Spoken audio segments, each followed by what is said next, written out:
अस्सलामुअलैकुम नाजरीन, गैर मुल्की खबर रसा इदारे की रिपोर्ट के मुताबिक सऊदी अरब में सारिफिन को सेंट्रल बैंक से मुतल्लक धोखाधड़ी पर मबनी SMS भेजे जा रहे हैं, जिनमें कहा जा रहा है कि आपकी रकम बैरून मुल्क से ट्रांसफ़र हुई है। वसूली के लिए बैंक अकाउंट की तफसीलात फराहम करें और मालूमात की तस्दीक करवाएँ। तो नाजरीन, सामा बैंक ने इस ज़मन में कहा है कि ऐसी कोई पैगामात हमारी तरफ से इरसाल नहीं किए जा रहे। गुज़िश्ता दिनों से सारिफिन को पैगाम वसूल हो रहे हैं, जिनमें से इनके बैंक की तफसीलात मांगी जा रही है। सऊदी सेंट्रल बैंक ने शहरियों को होशियार रहने का मशवरा दिया है और कहा है कि ये धोखाधड़ी का कोई नया तरीका है जिसे सादा लू सारिफिन पर इस्तेमाल किया जा रहा है।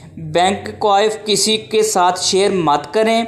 मरकज़ी बैंक के मुताबिक खुद सामा बैंक अमला भी आपसे खुफिया मालूमात पूछने का मजाज नहीं है। इस खबर को शामिल करने का मकसद यही है कि सऊदी अरब ने कहा है कि सामा बैंक को ऐसे SMS मसूल हो रहे हैं कि वो अपने क्वाइफ किसी से शेयर करे। बैंक के मुताबिक तो सऊदी गैर मुल्की जो खबरी इदारे ने मना किया है इस बात पर, सऊदी जो सार्फिन को सेंट्रल बैंक के लिए मुतल्लक धोखाधड़ी का जो इस पर किया जा रहा है, तो उन्होंने मना किया है कि अगर आपसे कोई जो बैंक का सारिफिन जो बैंक के मुतल्लक अमला जो भी आपसे किसी किस्म का क्वेश्चन पूछे बैंक के मुतल्लक आपके अकाउंट के मुतल्लक, तो आपने भी किसी किस्म का अपना जो खुफिया अकाउंट है उसके बारे में किसी को खबर नहीं देनी।